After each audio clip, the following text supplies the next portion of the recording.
Very warm welcome to all of you.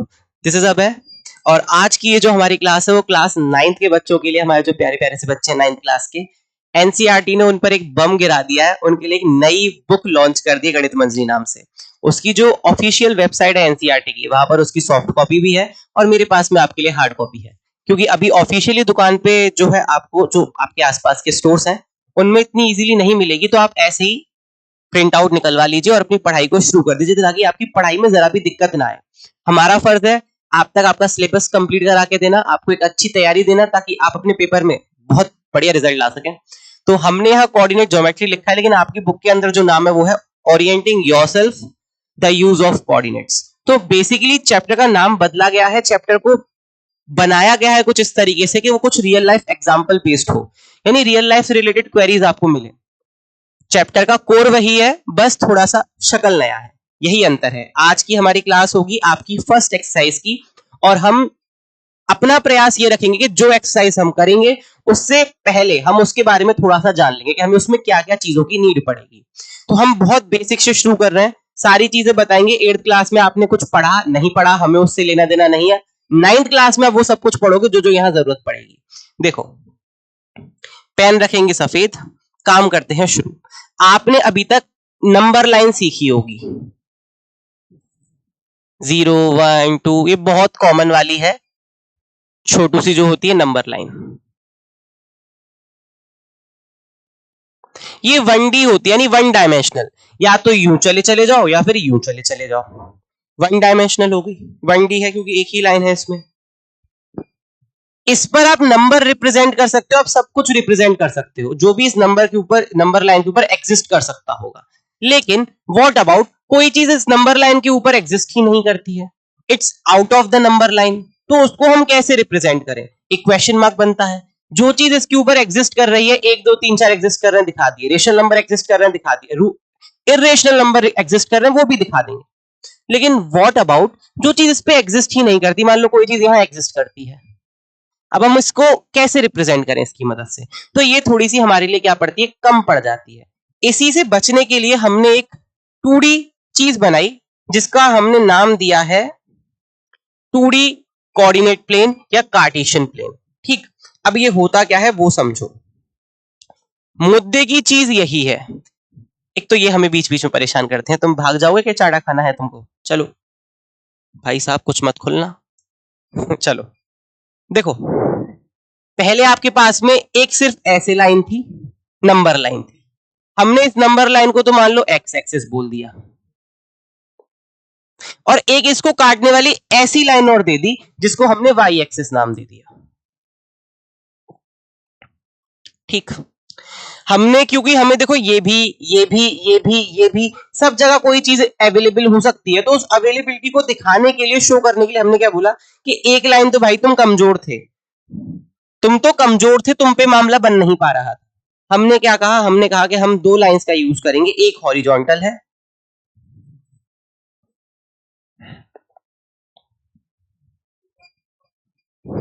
एक vertical है। जो वर्टिकल वाली है उसको वाई एक्सिस बोलते हैं, जो हॉरिजॉन्टल वाली है उसको क्या बोलते हैं उसको हम बोलते हैं एक्स एक्सिस। जहां पे ये दोनों इंटरसेक्ट करती हैं उस पॉइंट को बोल देते हैं ओरिजिन। ओरिजिन का मतलब जहां पे एक्स और वाई ने इंटरसेक्शन कर दिया।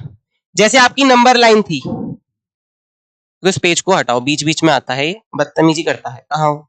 चलो भागो यहां से। जैसे आपकी नंबर लाइन थी, 0 वो पॉइंट था जो न्यूट्रल था, ना ही नेगेटिव वालों में आ रहा था ना ही पॉजिटिव वालों में आ रहा था। इसी पॉइंट से हमने ऐसे एक वाई एक्सिस ड्रॉ करी है, तो क्योंकि यहां 0 है तो हम इसको 0,0 से रिप्रेजेंट करते हैं।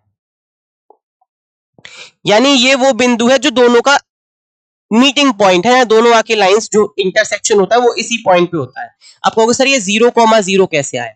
बताएंगे, थोड़ा सब्र रखो, धीरे धीरे सब कुछ क्लियर करेंगे। जैसे आपकी ये जो ग्राफ हमने ड्रॉ किया है, इसमें हम नंबर्स भी डाल सकते हैं। जैसे यहाँ 0 है, इस पॉइंट को हमने 0 नाम दे दिया, इसको मान लो हम 1 कह रहे हैं, इसको हम 2 कह रहे हैं, इसको हम 3 कह रहे हैं, इसको हम 4 कह रहे हैं, 5, ऐसे सो ऑन हमने यहाँ नंबर दे दिए। अब आपको पता है ये वाली लाइन इतनी पॉजिटिव है तो 0 के इधर वाला क्या होगा, नेगेटिव होगा। ठीक। सिमिलरली जब आप y एक्सिस के लिए जाओगे तो यहां से आप ये 0 काउंट करोगे, यहां से ऊपर वाले पॉजिटिव हो जाएंगे, नीचे वाले नेगेटिव हो जाएंगे। ठीक है। हम किसी भी चीज को, जैसे आप अभी गूगल मैप्स यूज करते हो, आपको गूगल मैप्स मान लो कहीं भी जाना है, मान लो मथुरा में आपको जन्मभूमि जाना है, तो आप उसमें डालोगे जन्मभूमि। अब गूगल मैप्स को क्या पता है कि जन्मभूमि कहाँ है धरती पे? हमारी जो धरती है उसको ऐसे ही हमने कोऑर्डिनेट्स में बांटा हुआ है। और अभी हम 2D प्लेन की बात कर रहे हैं, 2D कार्टेशियन कोऑर्डिनेट प्लेन की हम बात कर रहे हैं, जो हम अपने जिंदगी में भी यूज कर रहे हैं वो 3D है, 3 डायमेंशन, उसमें हाइट भी है, इसमें सिर्फ लेंथ है और विड्थ है। ठीक, लेंथ है आपके पास में, विड्थ है, आप 2D चीजों को काफी अच्छे से रिप्रेजेंट कर सकते हो, बट 3D के लिए आपको z एक्सिस भी चाहिए, वो अभी हमारा कॉन्सेप्ट नहीं है। हमें 2D चीजों के लिए काम करना है। हमने एक चीज जानी कि x एक्सिस जो हॉरिजॉन्टल लाइन पड़ी है, जैसे नंबर लाइन आपकी एग्जैक्ट सेम, जो आपकी नंबर लाइन थी x एक्सिस वाली, उसको हमने एक y एक्सिस से कट कर दिया, सीधी बिल्कुल 90 डिग्री पे कट करेगी, 90 डिग्री पे। ठीक है, उसको हमने कंसीडर किया y एक्सिस वर्टिकल वाली, ऊपर वाले पॉजिटिव, नीचे वाले नेगेटिव। ठीक है, और इधर राइट साइड वाले पॉजिटिव, लेफ्ट साइड वाले नेगेटिव। ये हमारा अभी तक का सीन है। इतनी चीजें मुझे नहीं लगता कोई दिक्कत होनी चाहिए, किसी बच्चे को कोई समस्या होनी चाहिए। अब मान लो इस पूरी फिगर में हमको कोई पर्टिकुलर पॉइंट दिखाना है, मान लो मुझे ये पॉइंट दिखाना है, ये वाला पॉइंट। अब मैं कैसे बताऊं कि ये पॉइंट इस जगह पे है? कैसे मैं इसको एक्सप्लेन करूं किसी सामने वाले को कि ये पॉइंट इसी जगह पे? मान लो मेरे पास में तो ये फिगर है ना। अब मुझे ये पॉइंट की लोकेशन किसी को इस प्रकार डिस्क्राइब करें, मान लो फोन पे मैंने फोन किया कि भाई साहब कोऑर्डिनेट प्लेन ऐसा ऐसा बना हुआ है हमारा, और जो हमारा ये पॉइंट है ए, इसकी कुछ आपको रेफरेंस तो देना पड़ेगा ना। आप कहीं घूमने जाते हो तो आप बकायदा सर्च करते हो, तो आप किसी रेफरेंस पॉइंट के हिसाब से तो सर्च करते हो। सेम तरीके से यहाँ जो ए पॉइंट है, इसके लिए आपको पर्टिकुलर रेफरेंस पॉइंट देना पड़ेगा, कोई लैंडमार्क बताना पड़ेगा, तो हम उसको रिप्रेजेंट करते हैं एक्स और वाई से। अब कहोगे सर ये एक्स और वाई लैंडमार्क कैसे बने? देखो, ये इनको लैंडमार्क हम बोल रहे हैं अपनी नॉर्मल भाषा में, नॉर्मल में इसको जो बुक वाली किताब की भाषा है उसमें इसको बोलते हैं कोऑर्डिनेट्स, हिंदी में कहते हैं निर्देशांक। कोऑर्डिनेट्स हमेशा याद रखना, पहला वाला जो नंबर होगा वो एक्स एक्सिस को दिखाएगा, दूसरा वाला नंबर होगा वो वाई एक्सिस को दिखाएगा। आप कहोगे सर एक्स एक्सिस और वाई को कैसे दिखाएगा? ये देखो ऐसे दिखाएगा, जो आपको पॉइंट मिला हो उसको लो और एक स्ट्रेट लाइन खींच दो ऐसे, जहां पे वो एक्स एक्सिस को कट करे वो तो एक्स की वैल्यू हो गई 4। ठीक है, जहां पे वाई एक्सिस को कट करे, जहां पे वाई एक्सिस को कट करे सीधे जाने पर, मान लो कुछ ऐसे, तो जहां पे ये वाई एक्सिस को कट करेगा उस पॉइंट को हम वाई की जगह पे लिखेंगे, तो हमें ऑटोमेटिक मालूम पड़ जाएगा कि कोई पॉइंट ए है जो 4,2 कोऑर्डिनेट्स पे है। अब आप प्लेन बनाओ अपना, मान लो मुझे किसी को बताना हो और मैं ऐसे प्लेन बनाऊं, एक्स एक्सिस यहां दिखाऊं, वाई एक्सिस यहां दिखाऊं, -1 0 ये हो गया, 1 2 3 4, 1 and 2, -1 यहां काम का ही नहीं है। अब मैं उससे कहूं कोई ए पॉइंट मार्क कर जो किस पे हो, उसके कोऑर्डिनेट्स क्या थे पीछे, 4,2, तो तुम ऑटोमेटिक यहां देखोगे 4 ये रहा, 2 ये रहा वाई पर, 4,2 हमको बताए हैं पॉइंट्स ए के, वाई पे 2 ढूंढ दिया, एक्स पर 4 ढूंढ दिया। अब इसको एकदम 90 डिग्री पे सीधी सीधी ले जाओ और इसको एकदम 90 डिग्री सीधी सीधी ले जाओ, जहां इंटरसेक्शन हो गया यही पॉइंट ए है। तो इस तरीके से जब हम रिप्रेजेंट करते हैं किसी चीज को, तो उसको हमारा कोऑर्डिनेट ज्योमेट्री हेल्प करता है, हम किसी भी चीज की लोकेशन बता सकते हैं इसकी मदद से। आई होप इतनी चीज क्लियर होगी कि हम क्यों कोऑर्डिनेट ज्योमेट्री का यूज कर रहे हैं अपने लिए। आप किसी भी पॉइंट की बता सकते हो, मान लो मैं आपसे कहूं कोई पॉइंट है b इज इक्वल्स टू, जो पॉइंट है उसकी वैल्यू क्या है, -3,5 है, तो अब आप इस प्लेन के ऊपर इसको आसानी से लोकेट कर सकते हो। कैसे? क्योंकि हमें तो पता है पहला वाला नंबर x होता है, तो तुम तो भाई x हो, दूसरा वाला नंबर 5 यानी y होगा, x पर -3 कहां मिलेगा, इस वाली साइड मिलेगा, यानी यहां ये -3 हो गया। y पर 5 कहां मिलेगा, ऊपर की तरफ मिलेगा, यानी यहां कहीं 5 मिलेगा। बस इसको सीधे सीधे बढ़ाओ, इसको आगे बढ़ाओ, यहां जो पॉइंट इंटरसेक्ट होगा ये हो जाएगा तुम्हारा बी पॉइंट। इतना आसान है कोऑर्डिनेट ज्योमेट्री, ये स्टार्टिंग है, अभी आगे बहुत कुछ मिठाइयां बची हुई हैं। ठीक, तो यहां से आपने एक चीज सीखी, पहली की पॉइंट्स जो आपको याद करते हुए चलने, की पॉइंट्स।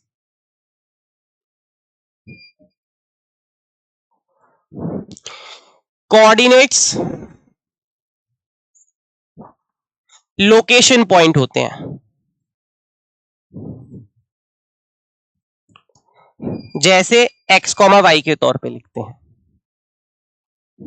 फर्स्ट नंबर होगा ये x को दिखाएगा, सेकंड नंबर y को दिखाएगा, ये याद रखना है। ओरिजिन के जो कोऑर्डिनेट्स हैं वो 0,0 होते हैं, एक नंबर के क्वेश्चन में आ जाएगा एमसीक्यू में, यानी ये इंटरसेक्शन पॉइंट होता है।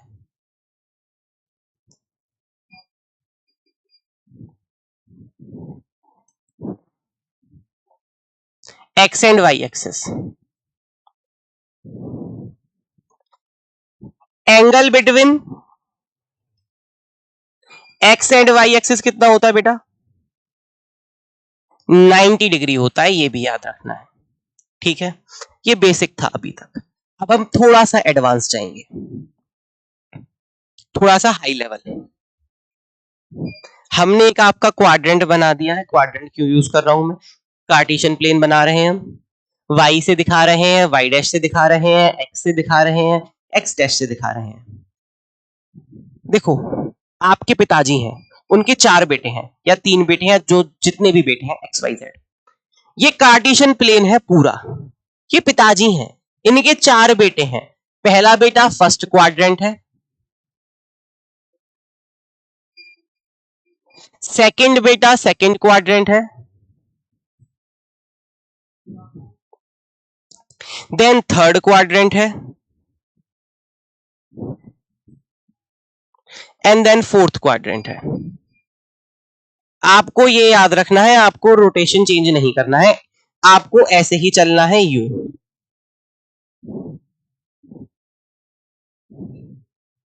दिखा दिया है मैंने, आपको ऐसे ही रोटेट होना है। ये जो पूरा रीजन है इसको हम फर्स्ट क्वाड्रेंट बोलते हैं, ऑरेंज से दिखा रहा हूं।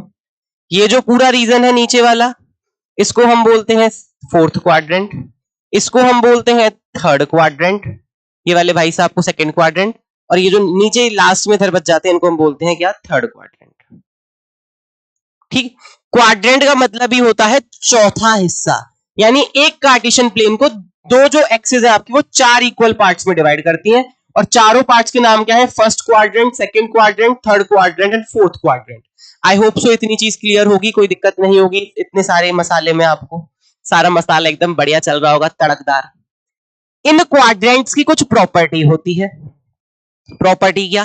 देखो, यहां पर अगर तुम देखोगे तो ये 0 थी वैल्यू, ये 1 थी, ये 2 थी, ये 3 थी, ये -1 थी, ये -2 थी, ये -3 थी, ये 1 थी, ये 2 थी, ये 3 थी, ये -1, ये -2, ये -3। हम ज्यादा नहीं दिखा रहे, कोई टाइम वेस्ट होगा। एक चीज तुम समझ सकते हो यहां से, अगर तुम फर्स्ट क्वाड्रेंट के लिए बात करते हो तो एक्स एक्सिस भी पॉजिटिव वाले नंबर से घिरी है, और ये भी वाई एक्सिस, यानी जो दोनों बाउंड्री है वो पॉजिटिव वाली लाइन से है, तो यानी इसमें X comma Y both positive होते हैं।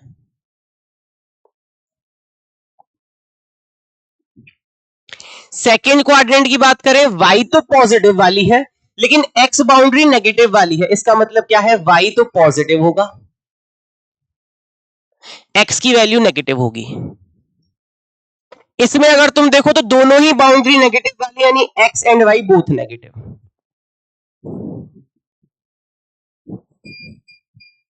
लेकिन अगर हम फोर्थ क्वाड्रेंट की बात करें, फोर्थ क्वाड्रेंट की अगर हम बात करें तो यहां पे ऊपर वाला तो पॉजिटिव है बाउंड्री एक्स वाला, लेकिन वाई वाला नेगेटिव, यानी X positive and Y negative.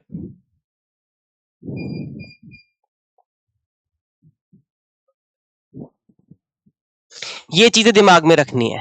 अब तुम कहोगे सर इससे क्या फायदा होगा? इससे 1 और 2 नंबर के क्वेश्चंस बनेंगे। जैसे मैंने आपको कोई भी दे दिया, मान लो आपको एक कोऑर्डिनेट दे दिया, x की जी लिख देते हैं, p कोई पॉइंट जिसकी वैल्यू है -2, -3, किस क्वाड्रेंट में है, तो आप ये पूरा रायता नहीं फैलाओगे कि पूरा भंडारा खोल के बैठ जाए हम, ये लाइन खींच वो लाइन खींच, नहीं। हम सीधे देखेंगे तुम दोनों कैसे हो, x भी कैसा है? नेगेटिव है, और y भी कैसा है? नेगेटिव है। ये प्रॉपर्टी किसकी है? तो थर्ड क्वाड्रेंट की है। इसका मतलब जनाब तुम यहां आओगे, तुम्हारा घर ये वाला है, थर्ड क्वाड्रेंट वाला। मान लो अगर होता -2, 3 कोई पॉइंट Q, तो ये जो पॉइंट है, क्योंकि x इसमें नेगेटिव है, y इसमें पॉजिटिव है, x कहां नेगेटिव है, x तो भैया यहां नेगेटिव है, y यहां पॉजिटिव है, तो ये कंडीशन सेटिस्फाई हो रही है। इसका मतलब ये जनाब सेकंड क्वाड्रेंट में विराजमान होंगे, इनका घर ये वाला है। तो इससे हमें ये चीजें पता चलती हैं क्वाड्रेंट से कि कौन से क्वाड्रेंट में कौन सा पॉइंट लाई कर सकता है, हमें देखते ही पता चल जाएगा। इतना पंचायत नहीं फैलाना पड़ेगा, वरना फिर तुम ड्रॉ करने बैठो तो वो दिक्कत भरा होगा। तो आई थिंक क्वाड्रेंट अच्छे से क्लियर हो चुका है। हमने एक्स और वाई कैसे देखते हैं वो सीख लिया है, कैसे हमको लोकेशन बनानी है वो भी मैंने आगे कवर कराया था, बट एक बार मैं फिर से बताऊंगा, टेंशन मत लो, समझा के प्रॉपर जाऊंगा।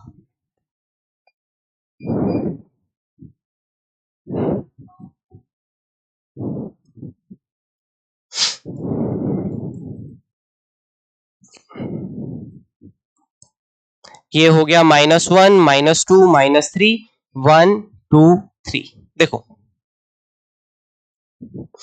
x, y कोऑर्डिनेट होते हैं तुम्हारे। मैंने किसी पॉइंट z के लिए 4, 3 बताया, 4, 3, तो x की वैल्यू तो 4 हुई, y की वैल्यू 3 हुई। इसका मतलब क्या हुआ, इसका मतलब ये हुआ तुम्हें x पर तो 4 तक डिस्टेंस जाना है, x पर तो 4 तक डिस्टेंस जाना है, तो ये रहा x पर 4 यहां मिलेगा, y पर तुम्हें 3 तक जाना है जो यहां मिलेगा। बस अब तुमको क्या करना है, तुमको दो लाइंस खींचनी है बिल्कुल सीधी, एकदम 90 डिग्री पर, ऐसे यूं करके, एक यहां से यूं, और जहां पे ये इंटरसेक्ट करती है वही पॉइंट क्या हो जाएगा, z हो जाएगा, यानी ये पॉइंट तुम्हारा z होगा। अब तुम्हें यहां से क्या चीज सीखने को मिलती है, वो ये मिलती है, ये जो 4 है, ये जो 4 है, ये जो 4 है, ये x की वैल्यू थी जो तुमने ऐसे चली। अगर तुम देखो तो ये 4 तुम्हें क्या बता रही है, distance from y, distance from y axis.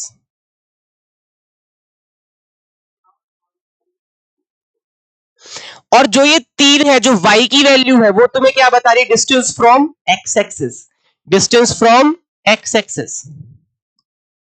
कई बारी सीबीएसई ये भी पूछता है बेटा,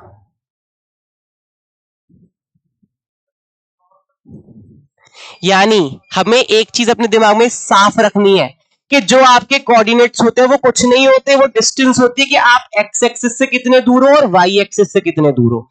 जो x का कोऑर्डिनेट होगा वो बताएगा आप y से कितने दूर हो, रिवर्स चलेगा, जो x का कोऑर्डिनेट है वो बताएगा कि आप y एक्सिस से कितने दूर हो, और जो आपका y का कोऑर्डिनेट है वो आपको ये बताएगा कि आप x एक्सिस से कितने दूर हो। है कितना मजेदार चीज, वैल्यू है y की बता रहा है x के बारे में, वैल्यू है x की बता रहा है y के बारे में।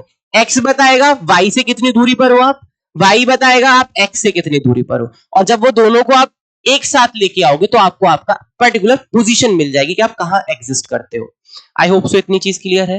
अब एक चीज और यहां समझने वाली है, हो सकता है पॉइंट क्वाड्रेंट में लाई कर जाएगा, इसमें हो सकता है, इसमें हो सकता है, इसमें हो सकता है, या भाई साहब इसमें हो सकता है।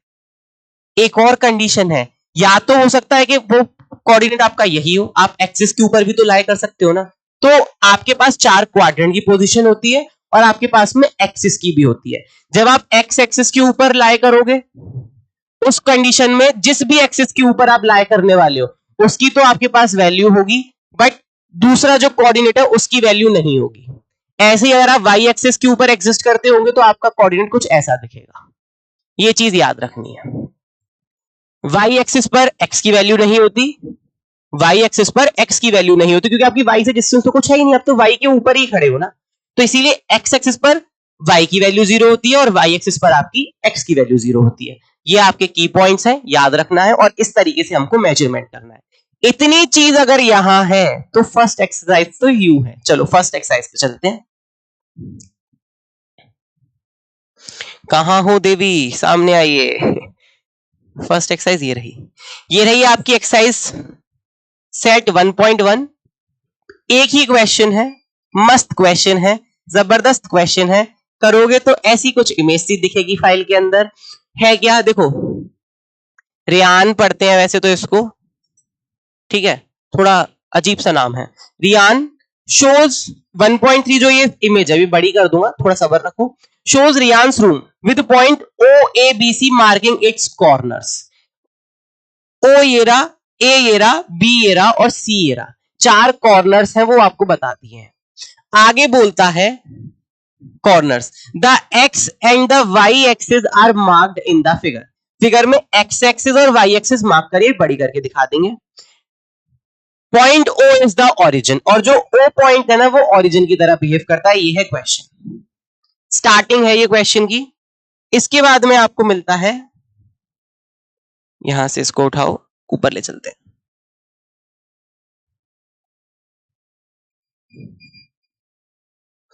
चलो बस, आपको इसमें पहला पार्ट दिया हुआ है, सेकंड पार्ट है, थर्ड पार्ट है, ऐसे आपको क्वेश्चन दिया हुआ है। तो अभी हम पहला पार्ट देखेंगे, बस उससे पहले इमेज एक बार ही समझ ले। इमेज को पहला बड़ा तो करते हैं।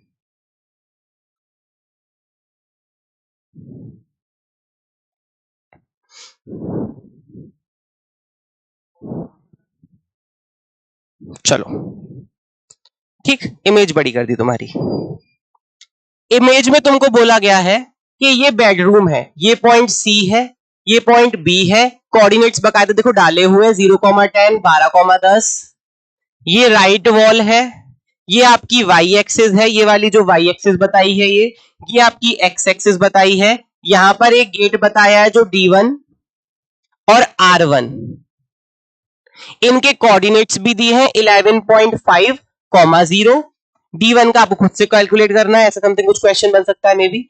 ऐसी आपकी फिगर है, ठीक है। आई होप सो क्लियर होगी। यहां पर एक मस्त कमरे में वार्डरोब दी हुई है, एक आपको बेड दिया हुआ है, एक टेबल लगाई हुई है कोने में। यहाँ वाई एक्सिस के कोऑर्डिनेट्स लिखे हुए पॉजिटिव में है, ऐसे ही एक्स एक्सिस के भी पॉजिटिव में है। बस यही पूरा सिनेरियो है, इससे ज्यादा कुछ नहीं है। B1 B2 आपके 2 पॉइंट्स यहाँ भी मार्क हैं, D1 एंड R1 आपके 2 पॉइंट्स यहाँ मार्क हैं, और वार्डरोब के आपके 2 पॉइंट्स यहाँ मार्क हैं। S3 S2 S1 S4 आपके बेड को दिखाता है। यही है बस क्वेश्चन में, और कुछ नहीं है। पहला क्वेश्चन हम आपका देखते हैं। D1 एंड R1 वाइट से ही कर देते हैं इसको। Represents the door of Ryan's room. How far is the door from the left wall? It means y-axis of the room. How far is the door from the x-axis? Question बहुत बढ़िया है, question में कोई कमी नहीं है, question जानदार है। आपकी जो पीछे फिगर है उसमें आप देखोगे राइट वॉल तो ये है, जो लेफ्ट वॉल है वो तो वाई एक्सिस ही है, इसीलिए क्वेश्चन में पहले ही बोल दिया कि वाई एक्सिस से बताना है जनाब। आपको क्या बताना है? वाई एक्सिस से बताना है, ठीक। दूसरा आपको एक्स एक्सिस से भी बताना है। अब आप एक चीज मेरी बात मानना, डोर कहां लाए कर रहा है? D1 और R1 यानी एक्स एक्सिस के ऊपर लाए कर रहा है। तो क्या डोर की डिस्टेंस आप एक्स एक्सिस से निकाल सकते हो? क्या डोर की डिस्टेंस आप एक्स एक्सिस से निकाल सकते हो? नहीं निकाल सकते। तो पहली चीज तो ये कि जो चीज जिस चीज के ऊपर ही है, मान लो मैं कहूं मैं इस जगह पे खड़ा हुआ हूं, अब मेरी डिस्टेंस इस जगह से क्या है? 0 है भैया, हम तो उस जगह पे ही तो खड़े हैं ऑन द स्पॉट। तो जो डोर है आपका वो एक्स एक्सिस के ऊपर ही बना हुआ है, तो क्या जो डोर है उसकी एक्स एक्सिस पे कोई आप पोजीशन निकाल सकते हो? भाई तुम उसी के ऊपर लाए करते हो।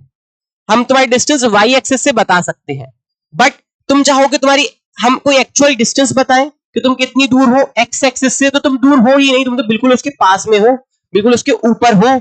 अगर ये यहां लाए करता, मान लो डोर आपका कुछ ऐसा, डोर आपका यहां लाए करता, तो हम डिस्टेंस बताते। आपको डिस्टेंस क्या पूछी थी? एक्स अक्ष से। एक्स अक्ष से दरवाजा कितनी दूर है? How far the door from the x axis, x axis से कितनी दूर है? एक्स एक्सिस से डिस्टेंस बतानी है कितनी दूर है, इसका मतलब आपको वाई का कोऑर्डिनेट देना है। और जब ये एक्स एक्सिस के ऊपर ही लाए करेगा, तो क्या एक्स एक्सिस के ऊपर लाए करने पर आपको एक्स एक्सिस की डिस्टेंस मिल सकती है? नहीं मिल सकती, क्योंकि तो यही ऑलरेडी एक्स एक्सिस के ऊपर है, क्योंकि उसी के ऊपर एग्जिस्ट करता है। तो आपकी इससे एक्स से जो डिस्टेंस है वो तो मिलेगी ही नहीं। तो आप यहां क्या लिखोगे? पहला पार्ट तो आपका हो जाएगा डिस्टेंस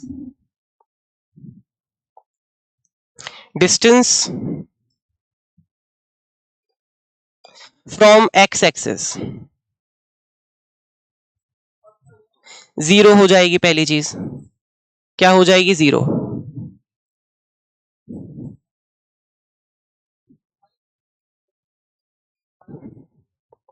ठीक, क्योंकि हमें y का कोऑर्डिनेट मिल ही नहीं सकता, एक्स से डिस्टेंस तो है ही नहीं सकती, क्योंकि वो x के ऊपर ही लाया करता है। हमें क्या मिल सकता है, हमें मिल सकता है y अक्ष से दूरी कितनी है, यानी x के ऊपर उसका कोऑर्डिनेट क्या है। अभी बताया था x बताता है y से कितनी दूर हो, यानी आपसे पूछा है x अक्ष से कितना दूर है, हाउ फार, तो इसका मतलब आपको x का कोऑर्डिनेट देखना पड़ेगा। तो देखो जाके डोर के लिए क्या दिया है, d1 ये रहा, d1 आपका ये रहा, d1 का कोऑर्डिनेट आपको क्या दिया हुआ है 8, और r1 का कोऑर्डिनेट क्या दिया हुआ है आपको, r का 11.5, 0 एंड कॉमा 0, क्योंकि y एक्सिस पर y तो मिलेगा नहीं आपको x के ऊपर, है ना, तो आपको 8, ये जो डोर है ये y एक्सिस से कितना दूर है, तो आप मेजर कैसे करोगे, यहां से आपकी y एक्सिस आ रही है, यहां से यहां तक की डिस्टेंस क्या है जहां डोर आएगा, तो 8 आएगी ना, तो इसका मतलब क्या हो जाएगा, y एक्सिस से दूरी कितनी होगी भाई साहब, y एक्सिस से दूरी होगी 8 यूनिट्स। इमेज में थोड़ा कंफ्यूजिंग हो सकता है, मैं एक बार यहां भी समझाना चाहूंगा। 0 1 2 3 4 5 6 7 8 ये D1 पॉइंट है जहां डोर बना हुआ है D1। इसके बाद में 9 10 11 और 11.5 आगे जाके मान लो यहाँ R1 पॉइंट है। अब आपसे कहा जाएगा कि आप ये बताइए x एक्सिस से ये डोर कितना दूर है, तो x की तो ऊपर ही बना है ना। y एक्सिस से जब आप डिस्टेंस पता करोगे, यानी how far is from y axis, तो y एक्सिस तो ये है ना, इससे डिस्टेंस इसकी यही तो हुई, y एक्सिस से ये इतना दूर है, यानी 8 कदम दूर है, 8 यूनिट्स दूर है, इसीलिए हमने आंसर में क्या लिखा, 8 यूनिट्स अपना आंसर लिखा। आई होप फर्स्ट पार्ट में समझाने में सफल रहा हूँ। फर्स्ट पार्ट थोड़ा सा कॉम्प्लिकेटेड है क्योंकि x और y में बच्चे कंफ्यूज होते ही हैं। आओ अगला पार्ट देखते हैं इस क्वेश्चन का।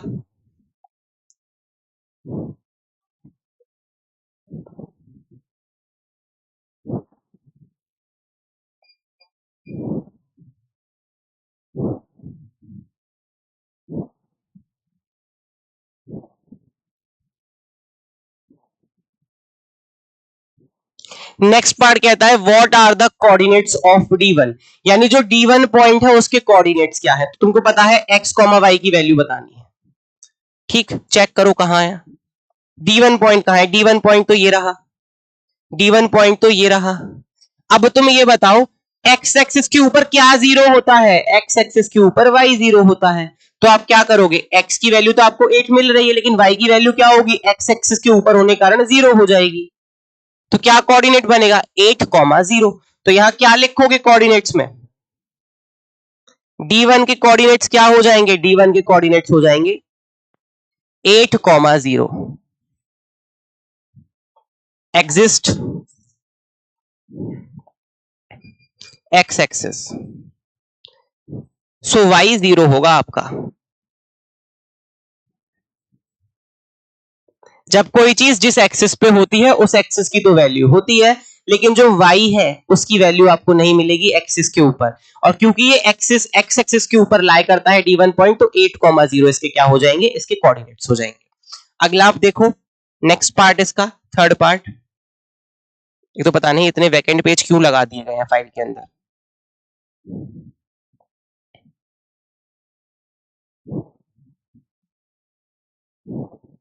थर्ड पार्ट कहता है if R1 is the point 11.50, जो R1 पॉइंट है वो 11.50 है, लिख लेते हैं यहां कॉमा 0, यानी x की वैल्यू 11.5 है, y की वैल्यू 0 है, यानी x एक्सिस पर 11.5 स्टेप चलोगे, y एक्सिस पे चलना ही नहीं है क्योंकि y एक्सिस की वैल्यू ही 0 है। इसका मतलब पॉइंट x एक्सिस के ऊपर ही लाई करता है, जिस एक्सिस की वैल्यू उसी पर लाई करेगा, ठीक है। अगर दोनों की वैल्यू थी तो क्वाड्रेंट में पहुंच जाता। How wide is the door, do you think this is a comfortable width for the room door, if a person in a wheelchair wants to enter the room while he or she be able to do so easily। अब देखो इसमें real चीज लाके रख दी, आपको पहले तो बोला गया कि आप पहले तो डोर की विड्थ बताओ, ठीक है। अब जो आपका डोर था वो कुछ ऐसे था, ये D1 पॉइंट था जिसकी वैल्यू 8, 0 थी, ये R1 पॉइंट था जिसकी वैल्यू 11.5, 0 थी, ठीक है।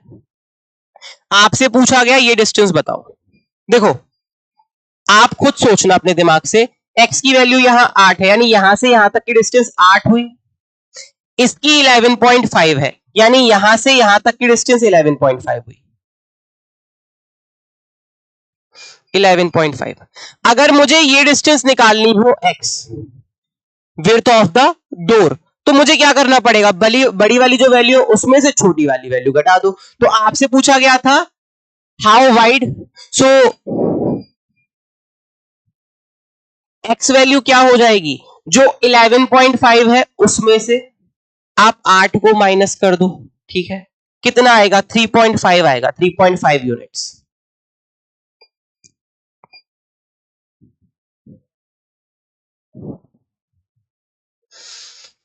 ठीक, पहला पार्ट तो हो गया कि डोर की विड्थ क्या है वो बतानी है, हाउ वाइड कितना बड़ा है, हो गया, ठीक है, कोई दिक्कत नहीं आई।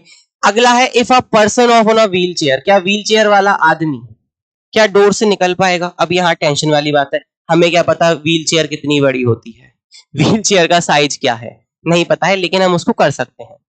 आपको पता होगा जब क्वेश्चन स्टार्ट हुआ था तो ये सारे मेजरमेंट्स क्वेश्चन में फीट में दिए थे, है ना, यानी ये जो 1 है ये 1 फीट को रिप्रेजेंट करता है, ये 2 फीट को रिप्रेजेंट करता है, ये 3 को करता है, ऐसे ही आगे बढ़ता जा रहा है। हमारा जो गेट है, जो एंट्रेंस है मेन आपकी, उसकी जो विड्थ निकली यानी उसकी जो चौड़ाई निकली वो 3.5 फीट है, यूनिट्स का मतलब क्या है, फीट। और जो यूजुअली हमारे घर के जो दरवाजे होते हैं वो 3 या 2.5 या 3 फीट के ही होते हैं, ये अप्रोक्सीमेटली उतना ही है। इसका मतलब कंफर्टेबली जब हमारे दरवाजों से व्हीलचेयर निकल सकती है, जब वो 2.5 फीट के या 3 फीट के उसमें से, तो 3.5 यूनिट्स यानी फीट में से तो आराम से निकलेगा। तो आप क्या बोलोगे, yes. A person in a wheel chair enter the room easily, आपका आंसर हो जाएगा। लिखना चाहो तो यहां लिख सकते हो yes, a person on a wheel chair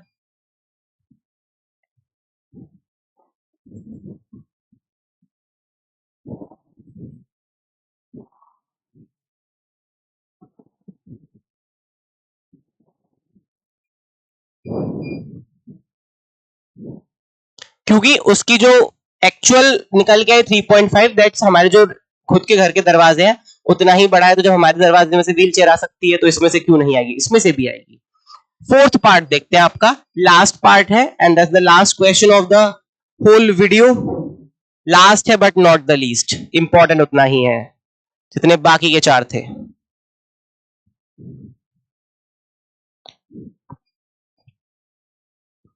ठीक, देखो, if b is equal to 0, B point है उसकी वैल्यू 0,1.5 दे रखी है आपको, b1 की देखेंगे अभी, इसमें यहाँ पे थोड़ा सा झोल है। जो दूसरा b2 होगा या तो ये 0,4 दे रखी है। Represent the end of the bathroom, जो b1 b2 है, यहां गलत लिखा हुआ है, ये b1 मान लो, इसको b2 मान लो। इज बाथरूम डोर नैरोअर और wider than the room of door, आपको रूम ऑफ डोर का पता है, डोर की जो डोर है वो 3.5 यूनिट्स का है, रूम का 3.5 यूनिट्स। आपको जो बाथरूम है उसका जो डोर है वो बता दिया।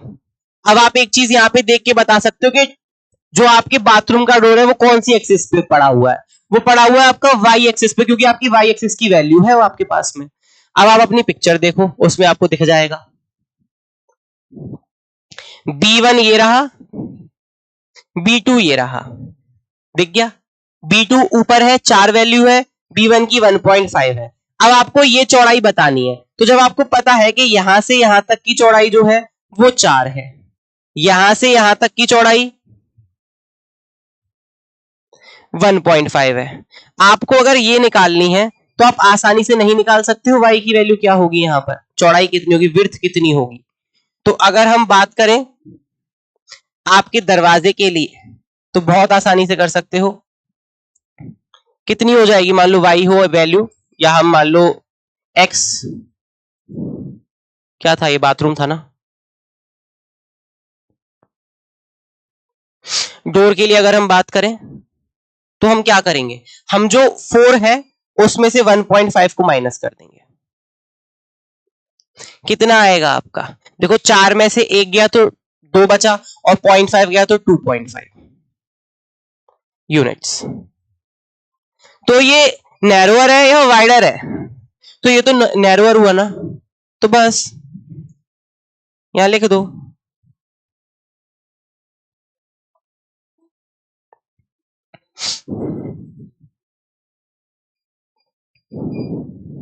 देन रूम डोर छोटा है, ये आपका पहली जो आपकी एक्सरसाइज है उसका प्रॉपर सॉल्यूशन आपके लिए हो जाता है with each and every point, जो इस एक्सरसाइज के लिए आपके लिए बहुत उपयोगी था। सारी चीजें हमने कवर करी हैं, पेन को साइड रख दिया है। अगर आप वीडियो में एंड तक अभी तक जुड़े हुए तो please like subscribe and share करके बिल्कुल मत जाना ऐसा थोड़ी बोलूंगा, करके जाना, ठीक है। और बाकी नेक्स्ट वीडियो का वेट करो, जल्दी ही अपलोड होगी। और दबा के प्यार बरसाओ इस वीडियो के ऊपर, अपने दोस्तों को शेयर कर दो। मिलेंगे नेक्स्ट वीडियो में, bye bye and take care.